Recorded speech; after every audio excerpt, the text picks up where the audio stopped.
क्या आपने सोचा है कि आपका बच्चा जो पिछले 3 महीनों से घर में बैठा हुआ है, वो वापस कब स्कूल जा पाएगा, कब ये स्कूल ओपन हो पाएंगे? और उस बच्चे की फिक्र जिसकी आप कर रहे हैं, ऐसे ही सभी पेरेंट्स अपने बच्चों की फिक्र कर रहे हैं। तो क्या वापस से उनकी शिक्षा पद्धति लाइन पे आ पाएगी? वो जिन चीज़ों को भुला बैठे हैं पिछले 3 महीनों में, क्या हम उन्हें वापस से याद दिला सकते हैं दोस्तों? दोस्तों, इसी टॉपिक को लेकर मैं हाजिर हूँ आप सभी के सामने एक नए वीडियो में, और स्वागत करता हूँ ऑल इन वन रतिराम के इस यूट्यूब चैनल में। दोस्तों, हमारा एजुकेशन सिस्टम जो कि मुख्य रूप से सरकारी और निजी विद्यालयों से मिलकर बना है, इसमें दो तरीके के स्टूडेंट हैं दोस्तों। मैं यहाँ पर कॉलेज एजुकेशन और कंपटीशन एजुकेशन की बिल्कुल भी बात नहीं करूंगा। इसलिए नहीं करूंगा क्योंकि वो, पहली बात तो, दोनों ही कॉलेज एजुकेशन और प्रतियोगी परीक्षाओं वाले विद्यार्थी जागरूक श्रेणी में आते हैं। इसलिए आते हैं, उनकी एक तो एज अच्छी हो चुकी है, और कॉलेज 3 से 4 साल चलने वाली प्रक्रिया है, उसमें 2 से 3 महीने यदि हम गवा भी देते हैं तो उसका उतना प्रभाव नजर नहीं आने वाला है दोस्तों। प्रतियोगी परीक्षाओं के विद्यार्थी स्वयं अपने औचित्य को ढूंढते हुए, अपने लक्ष्य को ढूंढते हुए तैयारी करते हैं, तो उन्हें भी इस चीज के बारे में अवेयरनेस पहले से है कि किस तरीके से हमें अपनी पढ़ाई जारी रखनी है। लेकिन इसका जो सबसे बुरा प्रभाव पड़ने वाला है दोस्तों, वो है हमारे फर्स्ट सेशन यानी कि एलकेजी यूकेजी से लेके और हमारी 12th क्लास तक के विद्यार्थी। अभी आपको पता है, राजस्थान के अंदर तो 10th और 12th की एग्जाम्स तक बाकी हैं, जिनमें 12th फिजिक्स के बाद, सॉरी, 12th मैथ वालों की शायद मैथ की एग्जाम, और 10th में आप लोगों की एक तो सोशल साइंस और एक शायद मैथ की एग्जाम बाकी है। तो अब आपको क्या लगता है, ये एग्जाम्स हो पाएंगी? आपका बच्चा उन एग्जाम्स को देने के बाद कितने समय बाद स्कूल में वापस जा पाएगा? तो दोस्तों, सबसे पहले तो मैं आपको बता दूं कि मुझे तो कहीं भी संभावना नजर नहीं आती कि अब ये आपकी एग्जाम्स हो सकती है। अब आप लोग कहेंगे कि क्यों नहीं हो सकती, तो सबसे पहले मैं आपको बता दूं कि एग्जाम्स को देने के लिए सेंटर्स जो बोर्ड ने गठित किए थे, उन सेंटर्स में, प्रत्येक सेंटर में 400 से 500, 1000, 800 विद्यार्थियों की बैठने की कैपेसिटी होती है दोस्तों। कोरोना महामारी की वजह से सोशल डिस्टेंसिंग का भी ध्यान रखना बहुत ज्यादा जरूरी है। इस वजह से अगर हम केंद्रों की संख्या बढ़ाएं भी, तो केंद्रों की संख्या उतनी उपलब्ध हमारे पास क्या हो सकती है कि हम अच्छे ढंग से, वेल मेंटेन के साथ बच्चों की एग्जाम्स करवा सके। और यदि हम अच्छे ढंग से करवा भी पाए, तो क्या उसके अंदर वो गुणवत्ता नजर आ सकती है? और यदि गुणवत्ता नजर नहीं आती है, तो फिर क्यों बच्चों को दो एग्जाम्स ली जाए दोस्तों? आप भी इस बात को देख जानकर काफी दिनों से सोच रहे होंगे, हैरान होंगे कि बोर्ड की तरफ से अभी तक कोई जानकारी क्यों नहीं निकल कर आई है।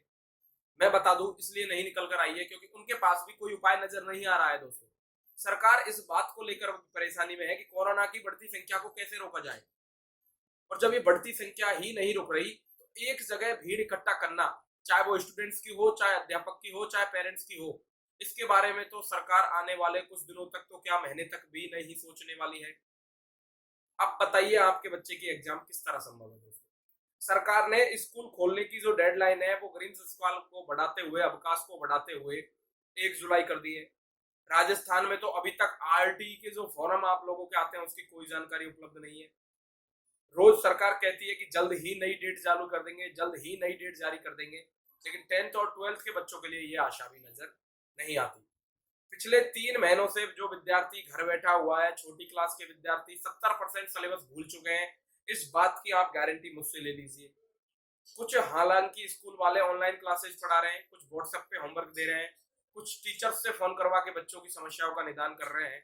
लेकिन आपको क्या लगता है कि ये सारी चीजें आपके बच्चे पे प्रभाव डाल सकती हैं? केवल 30 से 40%। ये सच्चाई मैं आपको बता दूं। इसलिए क्योंकि यदि कोई विद्यालय ऑनलाइन क्लासेज रन करवाता है, तो जो जागरूक विद्यार्थी, जागरूक पेरेंट्स और जिनके पास सुविधा है, वो ही इस सुविधा का लाभ ले सकते हैं दोस्तों। अब आप कहेंगे, आज की डेट में लगभग लगभग सभी के पास बड़ा फोन, एंड्रॉइड फोन है, तो फिर, लेकिन जागरूकता की कमी है दोस्तों। पेरेंट्स उस चीज को समझ ही नहीं पा रहे हैं कि हम हमारे बच्चे को इस चीज के लिए कैसे तैयार करें। बच्चा स्क्रीन के सामने बैठ भी जाएगा, तो जिस बच्चे का मन क्लासरूम में टीचर के सामने नहीं लगता था, इस बात की क्या गारंटी है कि वो स्क्रीन के सामने बैठ के उन चीजों को ध्यानपूर्वक पढ़ेगा? तो ये सारी चीजें तो केवल एक मन को तसल्ली देने के लिए, अपने आप की संस्थान को प्रमोट करने के लिए और अपने एडमिशंस को अपने तक बनाए रखने के लिए सीमित है दोस्तों। लेकिन एक तबका इसी के अंतर्गत जो हमसे छूट जाता है वो है सरकारी विद्यालय दोस्तों। सरकारी विद्यालय में तो अध्यापक पहले ही ध्यान नहीं देते थे, अब तो बहुत दूर की बात हो गई। अब तो उनकी रातों में ड्यूटी और लगा रखी है सरकार ने, तो अब तो उन्हें यही नहीं पता कि बच्चे का नाम क्या था। बच्चे को 3 महीने से खेलने के आगे फुर्सत नहीं है, माता पिता जागरूक नहीं है। इस समय एजुकेशन सिस्टम का बर्बाद होना निश्चित है दोस्तों, अगर आप लोगों ने ध्यान नहीं दिया। क्योंकि आप भी इस बात को जानते हैं कि यदि सरकार स्कूल्स को चालू भी करवाएगी तो सोशल डिस्टेंसिंग का पूर्ण रूप से ध्यान रखा जाएगा। एक क्लास के अंदर जिस तरह से हम पहले 200-200 बेंचें लगा के बच्चों को बिठाते थे, किसी भी कंडीशन में नहीं बिठा सकते। और यदि बड़ी क्लासों को 9th के बाद 10th के बाद जिस भी क्लास को सरकार यदि चला भी पाती है, तो उन छोटी क्लासों का क्या, जिनके विद्यार्थी सोशल डिस्टेंसिंग से दूर है, क्लास में नींद की झपकियां लेते नजर आते हैं। तो आप बताइए इस सारे झंझट का निकलने का क्या उपाय है दोस्तों? क्या आपका बच्चा जुलाई में एक स्कूल जा पाएगा?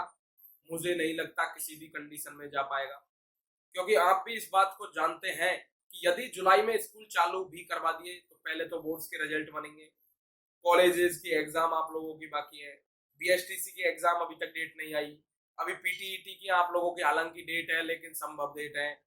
तो ये सारी चीजें, प्रतियोगी परीक्षाओं के सेंटर आप लोगों के पास आने हैं, स्कूलों ने अपने रिकॉर्ड तैयार नहीं किए, रिजल्ट कब कैसे देंगे, ये सारी बहुत सारी समस्याएं हैं सोचने के लिए, जिनके बारे में आज आपको सोचना चाहिए कि आपके बच्चे को आप घर पे रह के चाहे 1 घंटे ही पढ़ाएं, किस तरीके से उसके लिए आप कुछ कर सकते हैं। नहीं तो बच्चा जब 8 महीने स्कूल नहीं जाएगा तो वापस से उसको आराम से चालू करना पड़ेगा पढ़ाना। इस बात को आप लिख के रख लीजिए, क्योंकि जो जागरूक और पढ़े लिखे पेरेंट्स है वो अपने बच्चे को पढ़ा सकते हैं, लेकिन एक मजदूर वर्ग श्रेणी का व्यक्ति जिसके सामने अभी तो ये परिस्थिति है कि उसकी आर्थिक स्थिति इतनी चरमरा गई है कि वो कैसे अपने बच्चों का खाने का बंदोबस्त करे, शिक्षा के बारे में तो बहुत लेट सोचेगा।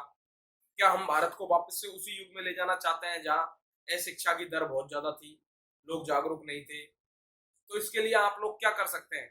ऑनलाइन क्लासेज में मानता हूँ कारगर साबित हो सकती हैं यदि पेरेंट्स और बच्चे जागरूक हो तो आप लोगों को ध्यान देना पड़ेगा दोस्तों। अपने बच्चे को चाहे आधा घंटे ही पढ़ाइए पढ़ाइए, क्योंकि छोटे बच्चों का तय मान के रखिए 1 जुलाई से किसी भी संभव नहीं है कि स्कूलों में भेज दिया जाए। आप भी अपने बच्चे को रिस्क लेके नहीं भेजना चाहेंगे, इस बात को भी आप जानते हैं।